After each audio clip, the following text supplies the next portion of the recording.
Hello, and welcome to today's webinar, The Modern Fare Collection System, the Benefits for Transit Agencies, Riders, and Employees. We will address transportation industry changes fueled by the pandemic that are resulting in a loss of riders and revenue for transportation agencies. We'll start off by understanding the state of the market and its impact on agencies, riders, and employees. Next, we'll address the transition to an automated fare collection and how closed-loop and open-loop systems can coexist. Finally, we'll discuss how it's possible to implement a 360-degree solution that will benefit everyone involved. First, I'd like to introduce our speakers for today. We have Tufan Otoradian and Jeff Gladys. Tufan is Managing Director of Enghouse Transportation and manages its global business development and sales. He has over 30 years of experience in the transit and telecommunications industries. He has been managing national programs to roll out ticketing and fare collection ecosystems with complex closed-loop and open-loop schemes. Jeff is National Sales Manager for Enghouse Transportation and has built his career around helping U.S. transit agencies and commercial vehicle fleets discover and implement technology solutions that have increased revenue, improved safety, enhanced customer service. He's helped customers reduce costs and find funding. Jeff is excited about how today's automated fare collection solutions can help transit agencies. Hello to you both, and thank you so much for joining us. And lastly, I am Elizabeth Galentine, your host for today's webinar. I am Director of Content at Content Ovation, a full-service content agency, as well as a longtime business journalist. I'm the former editor-in-chief for 2 media companies in the wholesale distribution, employee benefits, and financial services industries. Now, with those introductions covered, let me start off with a few housekeeping announcements. This webinar is being recorded, and we will be making a copy of it available to you via email after the presentation. Please ask any questions at any time during the presentation using the questions chat functionality that you will find in the control panel. Click on the arrow to expand the control panel, go down to the questions section, type your question, and hit send. We will allow time for an interactive Q&A at the end, but again, please ask a question anytime you would like. Also, we'll be having a few polls throughout the presentation to get your views and keep you involved in our discussion. And finally, we'd be happy to share the slides upon request. Simply reply to your registration email. Now, before I hand things off to our experts, we'd like to start with our first poll and get a quick idea of what is your biggest operational challenge right now. So I'm going to go ahead and activate that poll. And if everyone can take a moment to answer, just click on what you think is the most relevant to your operational challenges at the moment. And we'll just give it a minute. I see we have some new attendees joining. So hello everyone. We are in the middle of our first poll here, asking what your biggest operational challenge is right now.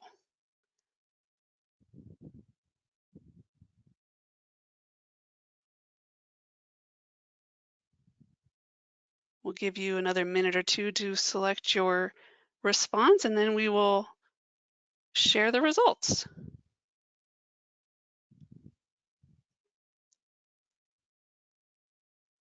All right, I'm going to go ahead and close the poll and share the results here. All right, so there we have it. Pretty broad spectrum. Tufan, how about your take? Do these results surprise you? No, actually not. I'm not surprised at all, as these are relevant, valid points, and I see that they are equally divided. Now, fortunately, we will address all the mentioned challenges in this webinar. One of the important objectives of AFC is, of course, reducing the rider wait time, which consists of 2 components: punctuality, quick onboarding, which both will be mitigated by a quick throughput of AFC, and also the measures to address the other challenges that are mentioned: the workforce shortage, budget, too many projects at the same time. So I'm sure that our webinar would address these challenges adequately. Or otherwise, we'll be happy to have follow-up calls to elaborate more on how to mitigate those. Great. All right, so we're going to go ahead and get things started with Tufan. Thank you. Starting with looking at the state of public transport riders, let's take a step back. Now, transit has always been a specific service compared to many other verticals. This is a service that is very much of essence all over the world, and especially in Europe and Asia. But we see that transit is also receiving increasing attention in North American region, and in US in particular.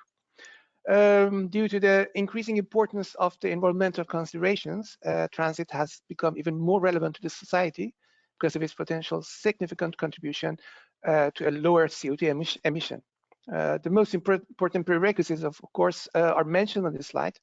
Safety is above all, so providing safety is the highest priority, is most relevant, but reliability is also important, which is next to different aspects of timely availability, punctuality of the service is also about a fair, transparent, fair calculation.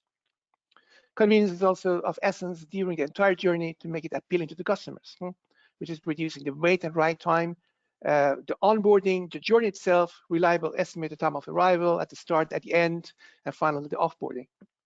And we are living in a world in which companies such as Amazon, Apple, Uber have already shaped demanding expectations for convenient and seamless customers. So transit industry cannot lag behind, no longer.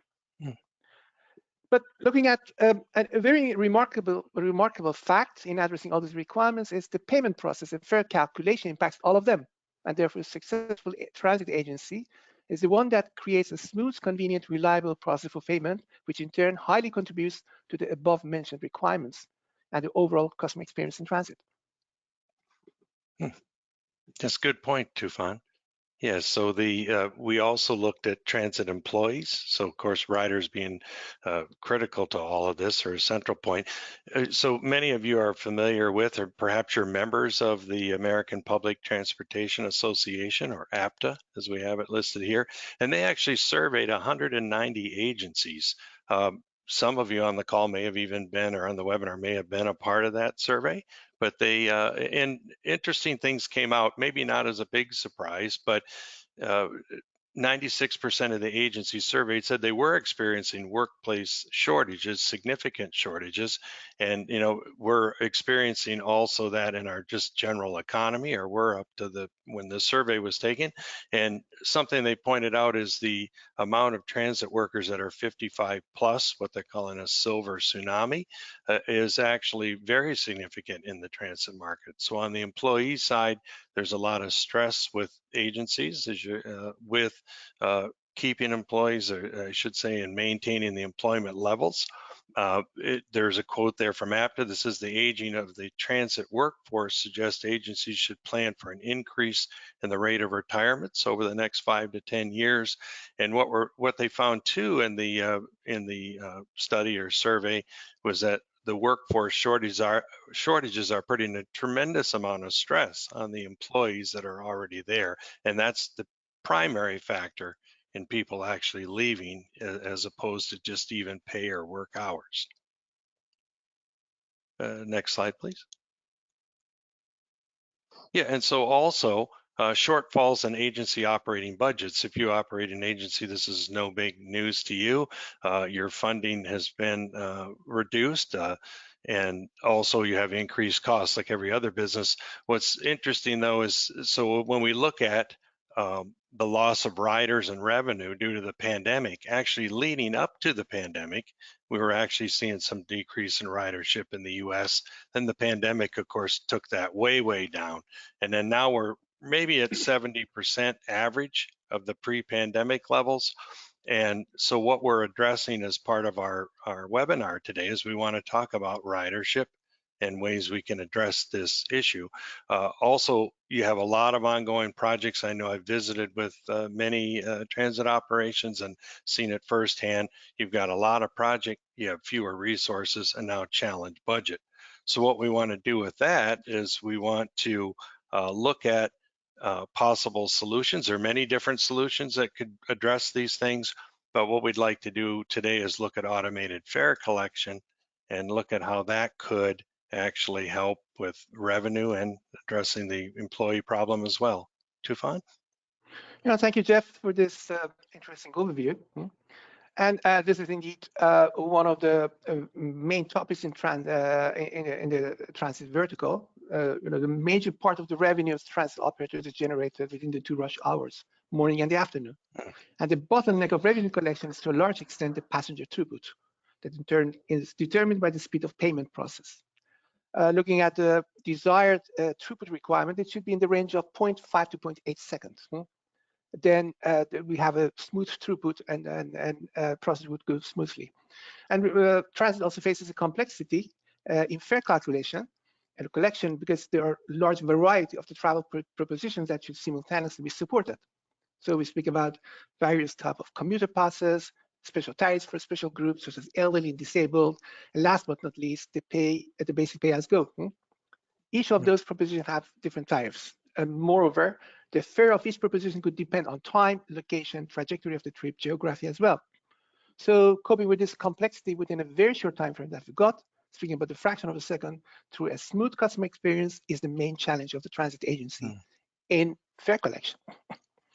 Now, looking at where we are coming from, in the conventional ticketing in transit, the driver executes the sales process and handles the corresponding payment processes, or in other words, take care of the fare collection in the vehicle. But this is not only a burden upon the driver that should in fact be focusing on the safety and the punctuality of the trip, but also on the customer. Besides, this process is much time consuming that could have impact on the punctuality of the transit service, which is one of the important aspects that the transit service should comply to. Moreover, the presence of cash in the vehicle could correspond to safety risks to the driver as well. Now, cash payment also requires mechanical systems in vehicles such as fare boxes, coin units that are not only costly but also vulnerable and occasionally out of function. Any mechanical component in the vehicle is vulnerable since it is subjected to constant shocks and vibrations and therefore can go out of function very often.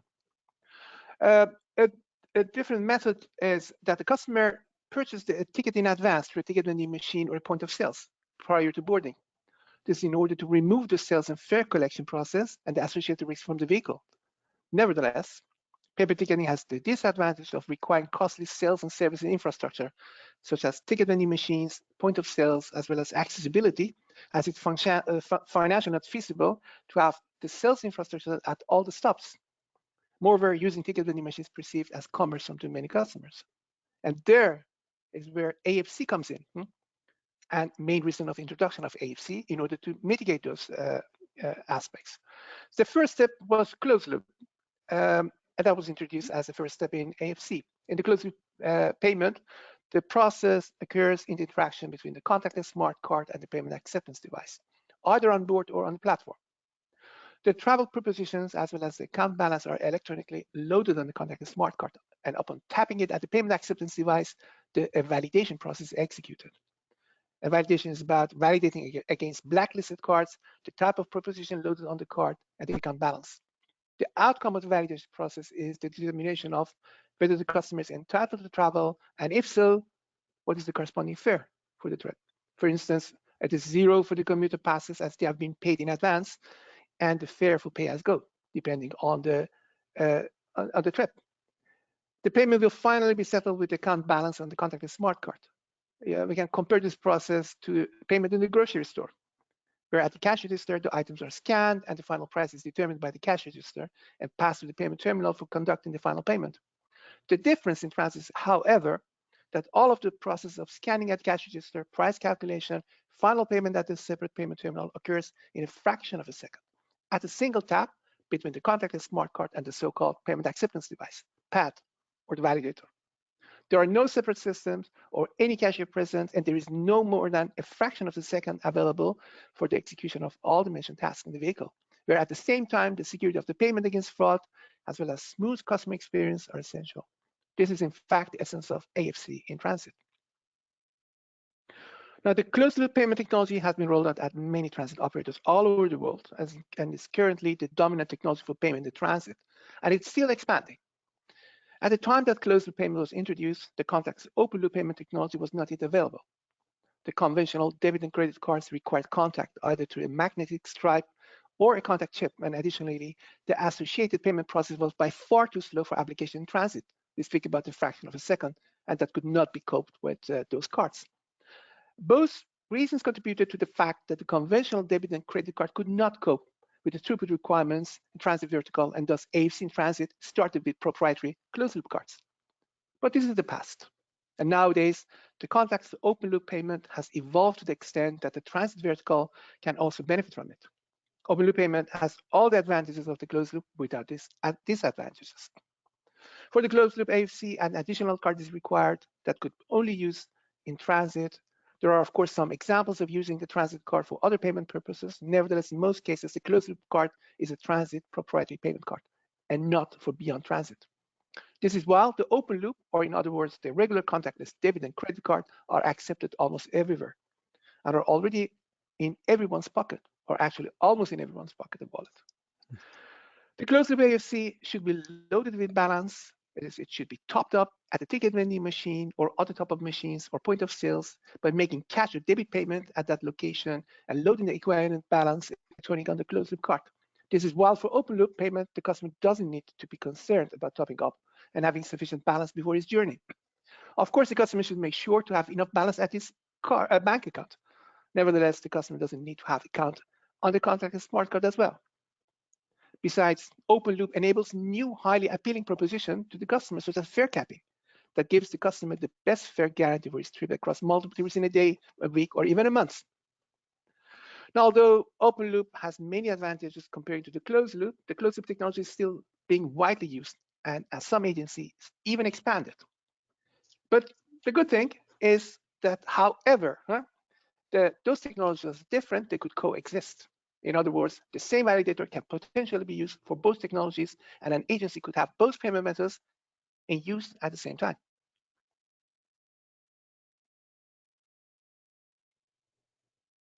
So Jeff, over to you. Yes, thank you, Tufan. Yes, so how does that affect riders? What are the benefits of everything Tufan spoke of to the actual riders? Well, we know that we're consumers, and so Tufan mentioned how we're used to paying for things by tapping a card. That's the open loop system, or even paying with, in the closed loop system, having some sort of a, where you bought a card and you can use it.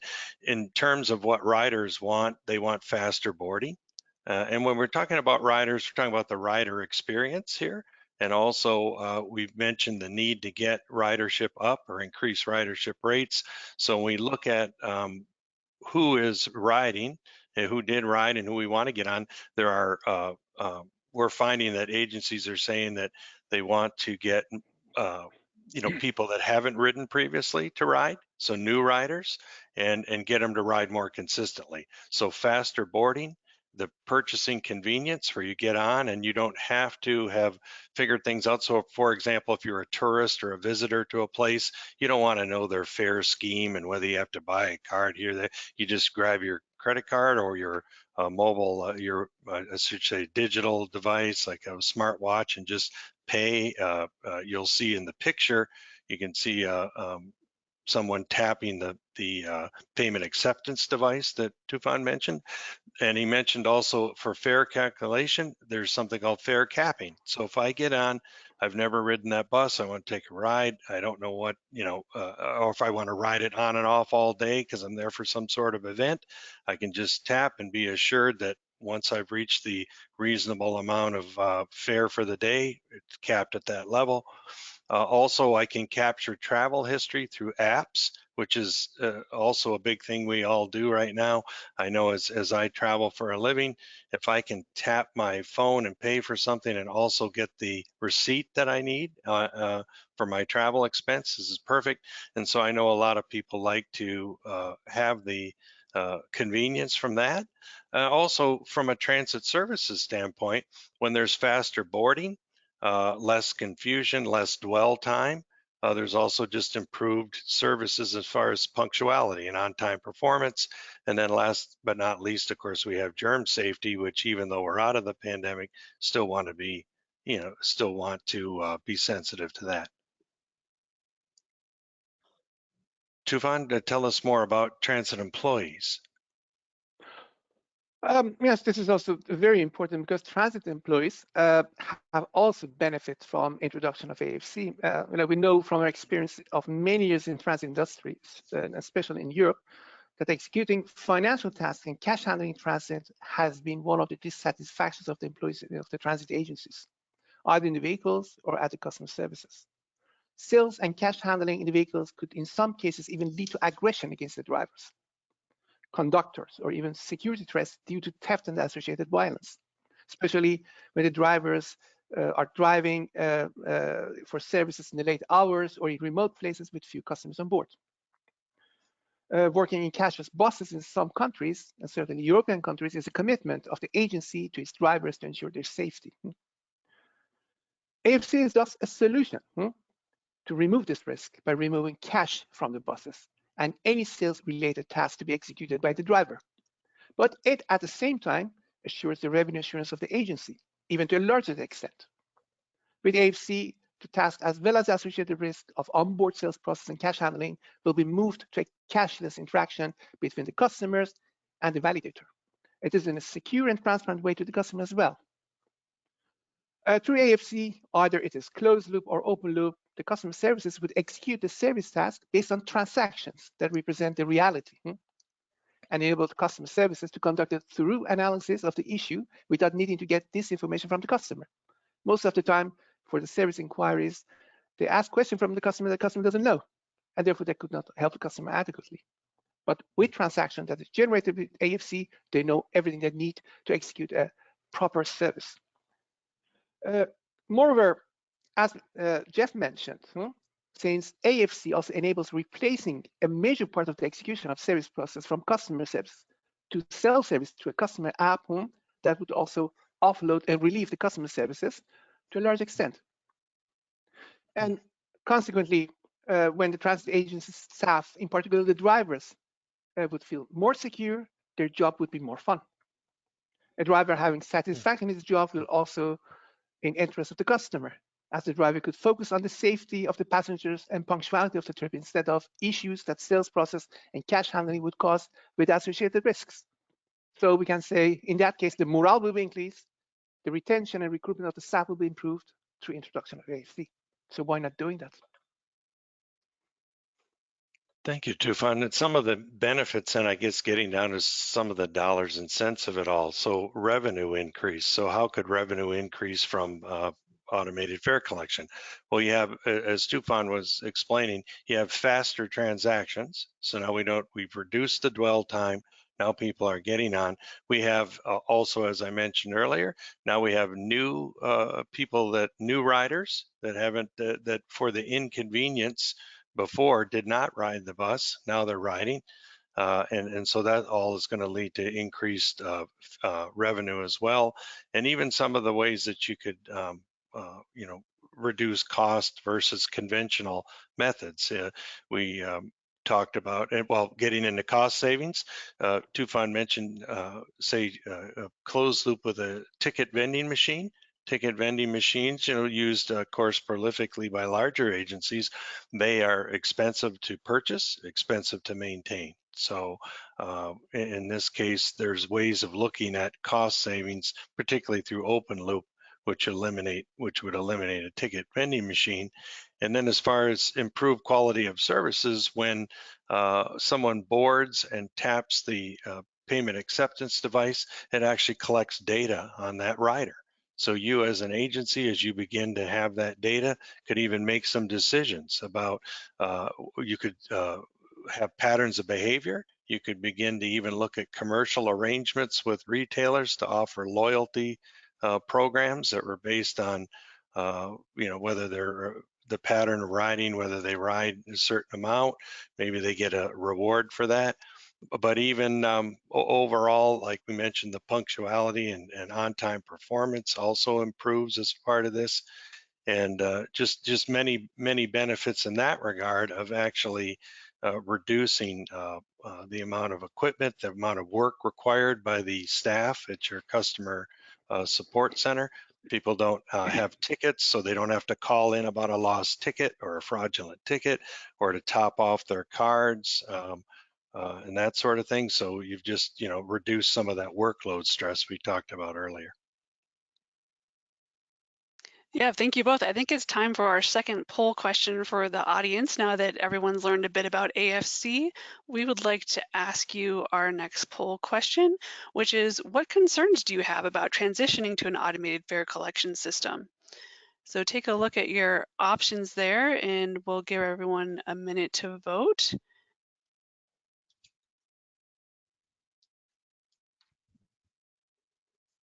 All right, I can see the responses coming in here pretty quick. Oh, we've got one category pretty far ahead. We'll share the results momentarily.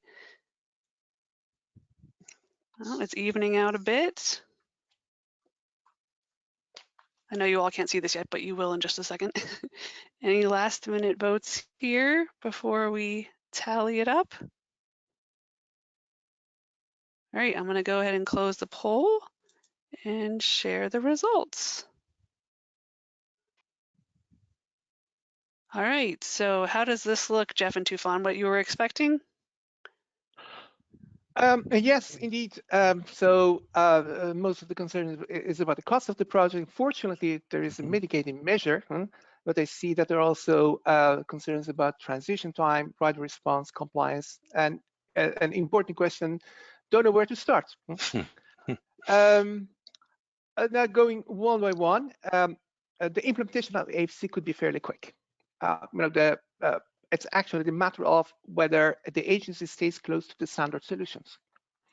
There are two steps involved for any agency to introduce AFC: installation of the validators, paths, so the customer-facing device on board or on the platforms, and configuring the back office in order to apply the fair policy business rules on the AFC transactions. The length of the transition is to a large extent determined by the time for delivery installation of the validators, and the configuration of back office could be realized within a short time frame in parallel. So again, the capturing the first policies, tariff plans, configuring the back office accordingly. And as soon as the installation of the pads is completed and the pads get connected to the central back office, then we are done. AFC can be launched, either for closed loop or open loop. Looking at the second concern that had actually the highest score, fortunately, especially in the US, there are initiatives, federal funding that comes to help. Giving an example that we elaborate more in this webinar is the great initiative that was launched by the Department of Transport of the state of California, the so-called California Integrated Travel Project, or CALITP, that in fact helps the agencies to go through the entire process of RFP tenders and at the same time provide federal funding for the implementation of the project. So in fact, going through that process would also resolve the cost of the project. And speaking about compliance, they have been in a very rigid process with subject matter experts to make sure that all the selected solutions comply to the relevant compliance requirements. And the important aspect that they also address is they give the guideline how to start and where to start, a clear process. I will tell about it later. And right response, something that is also interesting, as mentioned, the open loop technology can coexist with all the existing payment methods in the vehicle. So therefore, we are not removing anything from the buses, or we are not taking anything away. We are giving something on the top. So therefore, that could go very smoothly.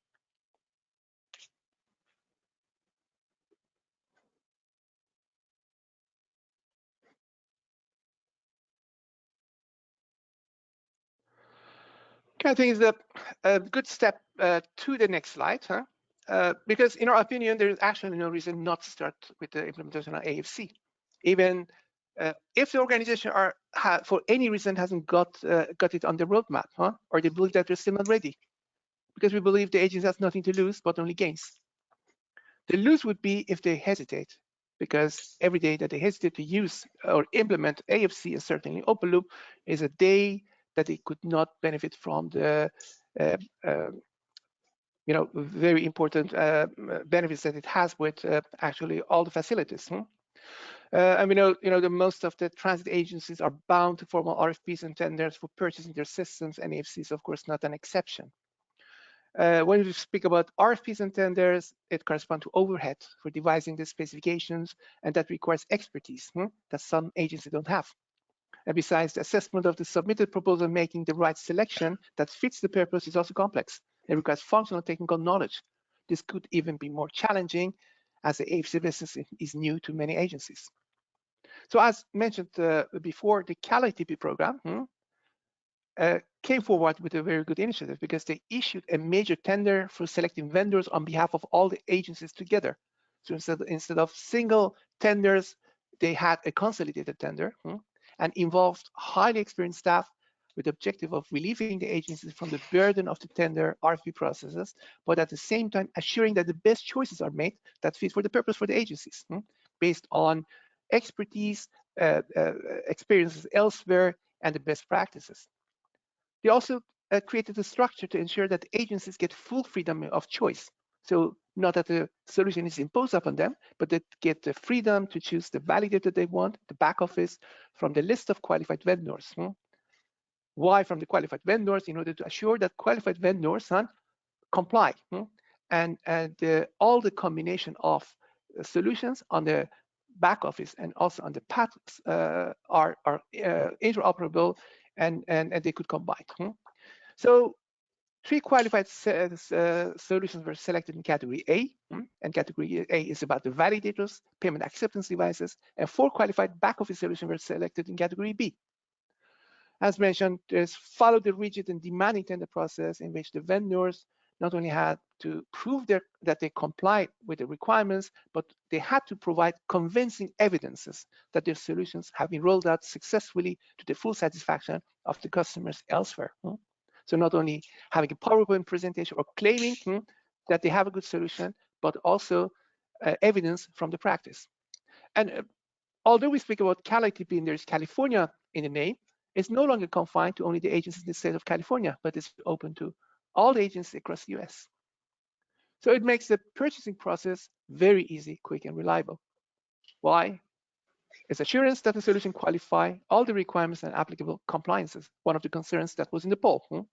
When you purchase through those lists, then you know that the compliance is in order. No own RFP tender process, but only an SOW, statement of work, describing their policy, fair policies, and business rules. And therefore, there is no requirement for having subject matter experts AFC in own organization. No own contract negotiation, as the existing master service agreement of CalITP could be copied and pasted. No own funding, as federal funding will be available. Freedom of choice from category A, from category B, but also full assurance that any combination would fit. And the next is easy because the validator will be installed. The ticketing financial rules of agency will be captured and configured in the back office, and then you're ready to go. And moreover, speaking about implementation, concern about how the writer will respond, ain't no problem. Because the solution comes on the top next to other solutions. Closed loop, barcode reader, mobile ticketing, fare boxes, nothing will be removed. And the operation could proceed the way it was. So the customer can get used to the new solution based on the benefits. So it's not a technology push, but a market pull. And the solution proves itself in the practice by the customer instead of imposing a solution upon the customer. And from experience in other markets, especially European market, we see that the adoption process would be very quick because the advantages are very appealing to the customer. Yes, thank you, Tufan. One of the things the slide here was saying what to look for in a vendor. And as Tufan just mentioned, you want someone with experience in advanced transportation markets. So Europe, I mean, you could read this as well on all of the different media, that Europe is ahead of the US in the transit market in terms of the requirements. And so if you have someone, as Tufan mentioned, if you're vendor supplier has already met those requirements in a stringent, if you will, or demanding highest level, then certainly they're ready to go. And they could, so ideally, that's what you're looking for in a vendor. Something we talked about, or something that we shared too about revenue and costs, and there were some concerns in the survey about implementation, I think, or getting started. A revenue sharing model. So in the case of CalITP, we're actually sharing revenue, a percentage of the revenue. So when the customer taps the validator, collects the funds for the trip, we're just sharing in a percentage of that. So we're not charging you money up front to implement this. We're sharing, and we're actually getting, in some cases, hopefully getting you more business, but we're just sharing in that revenue. A seamless integration. So Tufan mentioned that you don't have to get rid of your current or make major changes to your current ecosystem on the bus, that this could be an addition or an added feature that over time, of course, continues to evolve and maybe replace, but you don't have to do that initially. We also, you want to look for a team that can do any sort of integration with, say, CAD AVL or anything in the vehicle, on the bus, I should say, and anything in your system that needs integration. You want a partner or vendor that can do that. Tufan did mention that the California payment program is open. I've talked to some agencies in other states that are also very interested in this and piggybacking on the California program. So that's something also to look for, and it dovetails right into available funding. So the payment acceptance device, there's federal funding available for that. And then also, again, last but not least, the Cal ITP approval. We bring that up because California is leading the way with this. They made it simple. As Tufan pointed out, it's a really big process, as everyone knows, to go through the RFP process. So this just provides an easier way to do what they're doing in California and moving ahead with they've already chosen what's needed, already tested it, already put together what they call a master service agreement. Everything's in there, and in that case, you can move forward quickly. And we're one of the people, as we mentioned, that's approved for that. And I will say that the boxes here, we do check those boxes. So we would love to continue the conversation about how we can help you with that, implementing this solution. Thank you. So let's move on to our last poll question. We're going to ask you to think back on your original responses to what your top challenges were and ask, do you have a response plan in place to tackle your top operational challenge? So take a look at those poll question options and pick the response that fits best for you.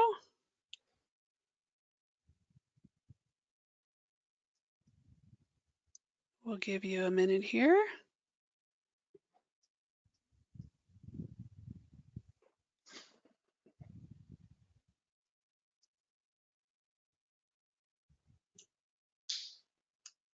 All right, we'll just give it about a couple more seconds here. If you haven't answered yet, go ahead and answer, and then I will share the results. All right. So here we have the responses. What do you think? Does that look familiar, Jeff and Tufan? Yes, indeed. Well, anyhow, starting from the 41%, we have yet to initiate a response. So, as mentioned, we don't see any reason to wait.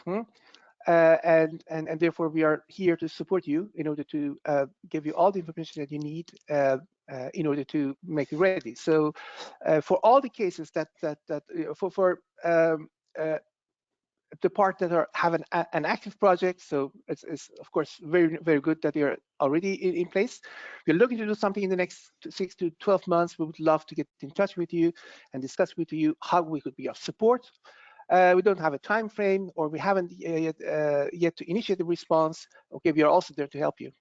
And as mentioned previously, we strongly believe that there is no reason to wait, as waiting would only correspond to not benefiting from the advantages that could be provided, actually at no cost and no burden. Anything to add there, Jeff? Yes, no, I appreciate. Yes, and I agree with Tufan. I would say too that as he mentioned, if you don't have a time frame yet, we want to support that in the case of if there's assistance needed with the statement of work or so forth. We certainly would offer some help for that if that's the holdup. But no, I do agree. It's interesting that nearly half have responded that there's yet to initiate, and so we look forward to continuing to offer our help with that. And to part of why we wanted to bring this up today is, in order, the opportunity, as Tufan said, is there for revenue from this project and increased ridership from the project.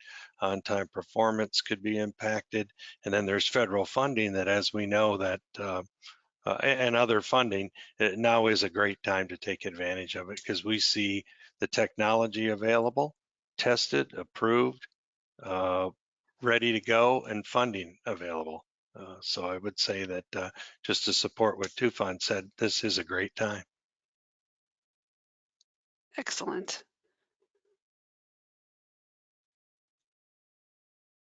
And would you, would just to say more about us then.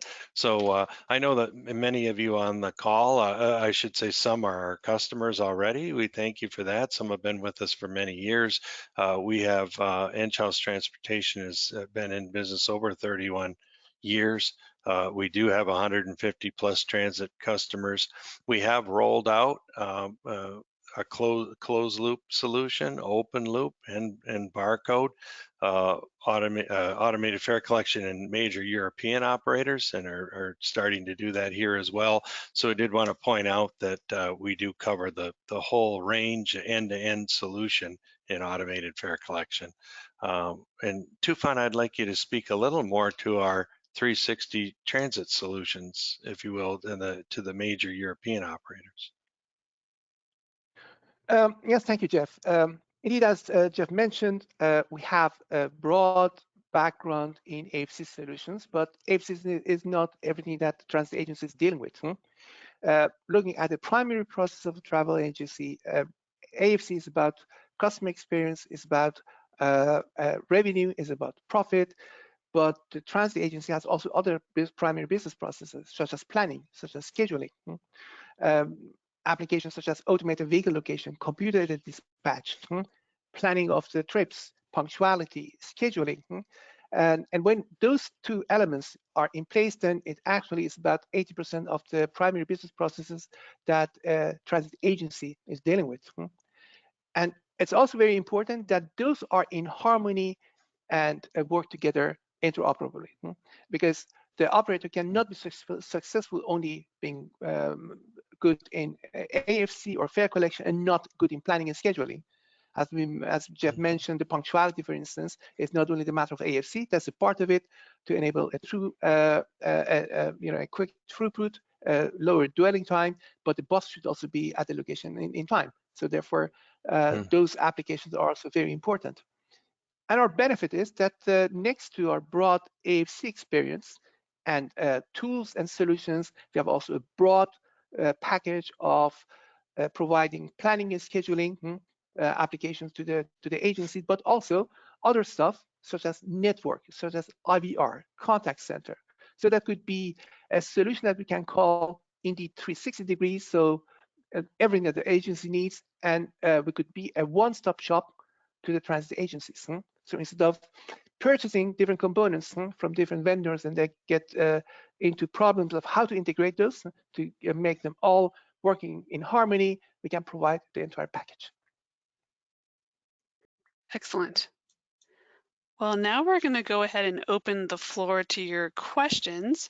If you missed my note at the beginning, we have an interactive questions box here in the chat panel. You can click on the questions chat box and go ahead and type a question in there if you'd like to ask Tufan or Jeff. I see we have a few questions in here already, but if you've got one you've been waiting to ask, go ahead and put it in there now and we will start to address those. Okay, so I'm going to go with the first question here that we have from an audience member. Can fare capping work with open loop payments? Yes, indeed. Fare capping and open loop are in fact completely interconnected. So fare capping, as mentioned, also explained, is about giving the best price guarantee to the customers.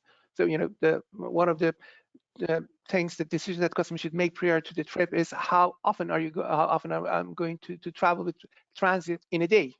So is it worthwhile? Is it the best for me to purchase a daily pass?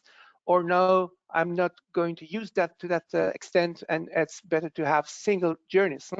But through fare capping, we do that for on the customer's behalf. So in fact, if a daily pass equals to 4 single trips, and the customer goes beyond 4, then we are not charging that anymore. So 5th and 6th will be for free. So in that case, to the customer means that the fare capping guarantees the best price. instead of the cases that the customer afterwards thinks, oh, it was not good for me because I waste my money by purchasing a daily pass. Well, single trips could do. Excellent. Anything to add, Jeff, or should I move to the next question? No, you can move to the next one. Yeah, thank you. Okay, great. We're getting some good ones in here. Thank you, everyone. Okay, so the next one we have is a use case example. It looks like social service agencies, medical centers, even the jail purchase day passes to distribute to populations that they serve. I don't foresee that a jail would want to hand out a debit card that could be used to buy cigarettes or liquor when what they intended was to provide a ride home for someone being released from jail. Are there cheap one-time use passes available in an open loop system?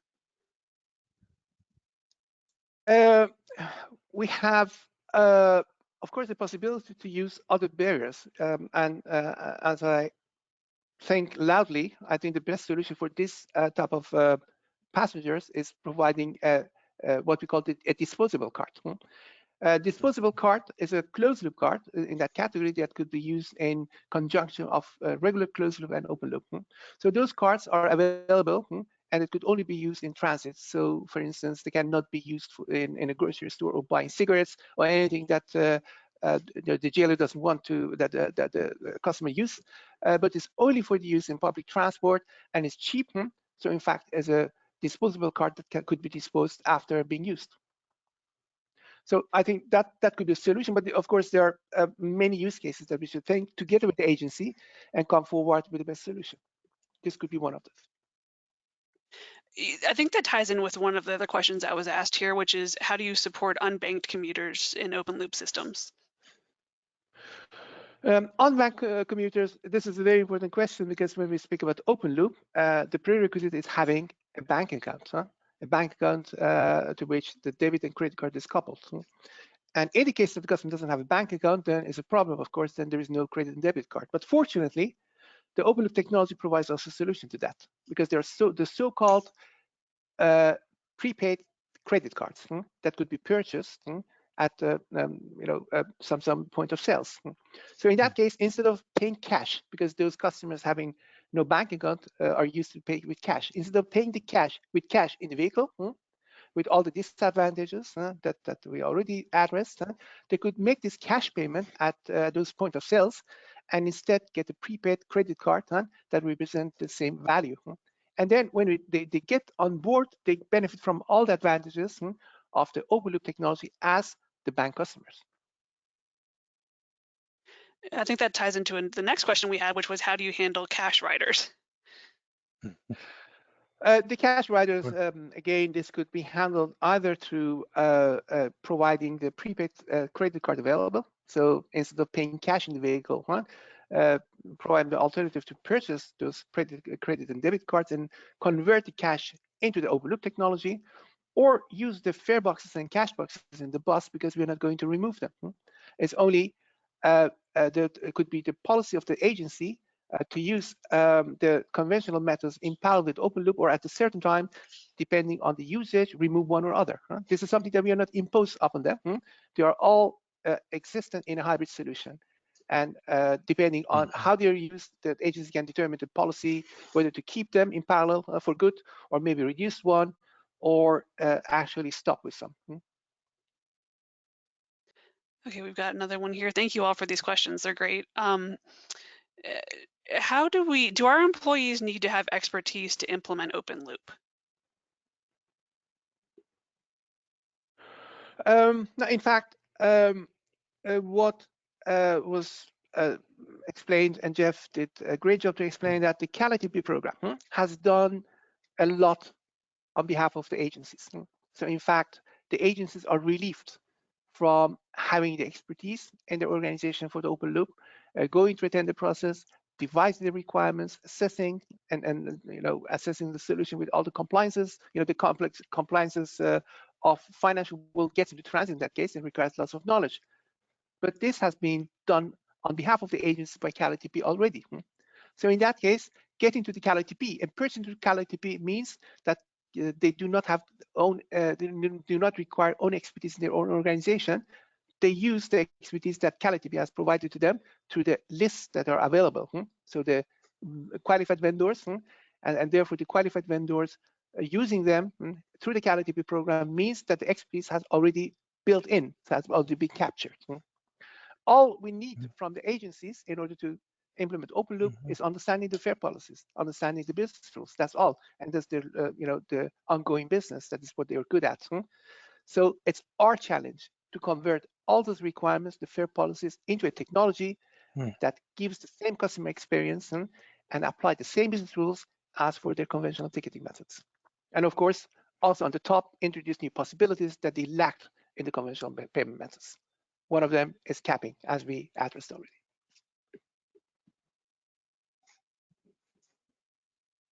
And sorry about that. We got a response from an expert herself here, Erica at CalITP. Jeff, did you see? I assigned you that question if you wanted to share Erica's insight. Oh, sure. Let's see.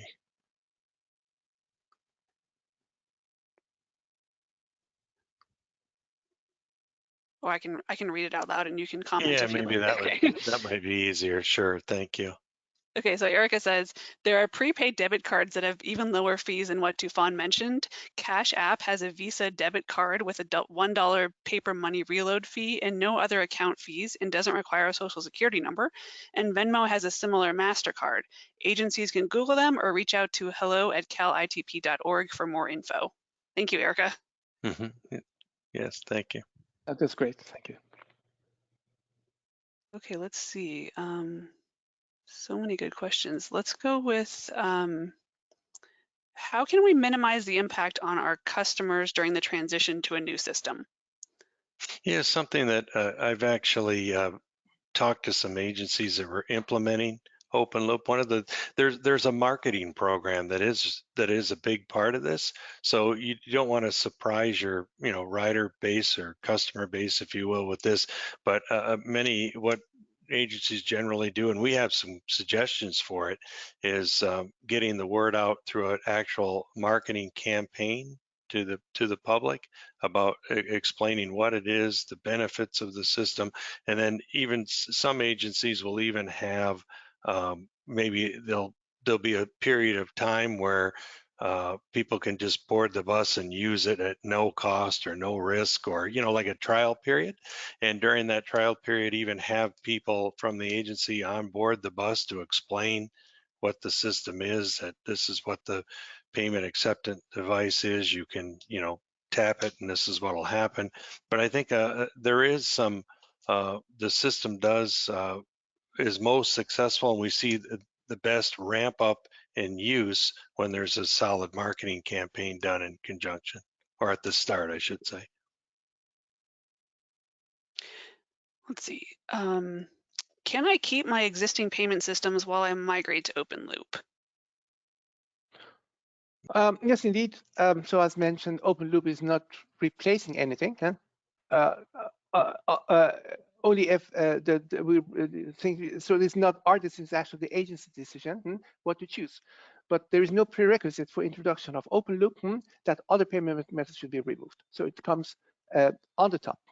So it means that the customers have the freedom of choice. And then what we believe is that as soon as they can experience the benefits of open loop will be adopted. So it could be an appealing proposition so that the customer get used to it and use it more often. So at a certain moment, when the agency believes, based on interaction with the practice, that other payment methods are no longer being used, for instance, fare boxes and cash boxes, it's up to them to remove it. Okay. What kind of integration costs can I expect? Looking at the integration, it's a very broad concept. So looking at typical integration, the primary integration that we should consider is the integration of the back office, the category B, with a selected validator or pad in category A. So that's a part that we take on our own. So in fact, we have waived all the integration costs for the choice of the customer on our side. So that will be waived. So we do not charge that to the customer. The other integration is at the back end. So when the back office is connected to the front end, to the pad, then there should also be an integration with the acquirer, because eventually It's acquirer's job to make sure that the money flows from the bank account of the passenger or customer to the bank account of the agency. That part is also a part of integration for which we have waived all the integration costs. So we do it on our own. But there are additional integration that the agency might require. For instance, integration with customer services, because the customer service of the agency should also resolve the issues originating from open loop, and therefore they need data. So since there is no generic solution for how the customer services is, we need to conduct an impact analysis to see what it takes in order to provide those transactions, those information to customer services so that they could execute their jobs. Or maybe there are some requirements about, we provide, of course, the feedback about the finances to the agency, but maybe they require a certain specific accounting system to be fed, or reporting system or marketing system. Those are the stuff that we should look at case by case. And of course, by all means, we conduct an impact analysis. We will give a proposal, but looking at the major part of the integration, and this with the PAT on one side, and with the backend, acquire backend at the other side, those will be costs that we'll take on our own. Okay, it looks like we got time for one more question. Let's go with, and if we didn't get a chance to answer your question, we'll be reaching back out to you after this. So thank you so much for the active participation. Let's go with, what kind of features does OpenLoop offer that we don't have with traditional fare policy? Well, one would be the fare capping capability. I know that Tufan mentioned that we would understand your business rules, and fair rules going forward. But I think the ability to do the fare capping, to put people on a wait list or deny list, there's actually a whole number of those things. Tufan, you could add to that too, if you like. That's right. So fare capping is one of the features that OpenLoop will bring in. So in that case, there don't have to be any distinction between a daily pass or a single trip, because that will be removed, that will be lifted. And we can even extend the daily cap to weekly cap, even monthly cap. That's all depending on the requirement of the agency, whether they want to allow it, but at the same time, the risk policy. When we go to a longer period for capping, there are some financial risks associated. And that's what we need to tune with the agency, to what extent they want to provide those propositions and what it takes. And the take is in the sense of the risks that they are willing to take, but at the same time, the mitigating measures in order to reduce those risks. So there's a trade-off, and we have lots of experience in this from a very complex transit market, and we are willing to share that with the agencies. So during the requirements capture or business rule capture, it will not be a one-way street, just hearing what they have, but we also will actively proposing the best efforts and things that we think that could fit and add value. And one of those are the capping rules and the risk factors that are associated with it. Great, thank you both for those answers. We have almost come to the end of our webinar, but before you go, I wanted to make you aware of 2 resources that are specifically around the topics that were discussed today: what to look for in an automated fare collection solution and Enghouse transportation software solution. We'll be sharing both of these with you in a follow-up email that you will get after the webinar, so be sure to be on the lookout for those. And I would like to thank our experts today for this interesting and engaging conversation. It's been a real pleasure listening to your insights and advice. And thank you also to our audience for joining us today. We hope you found it worthwhile, and enjoy the rest of your day.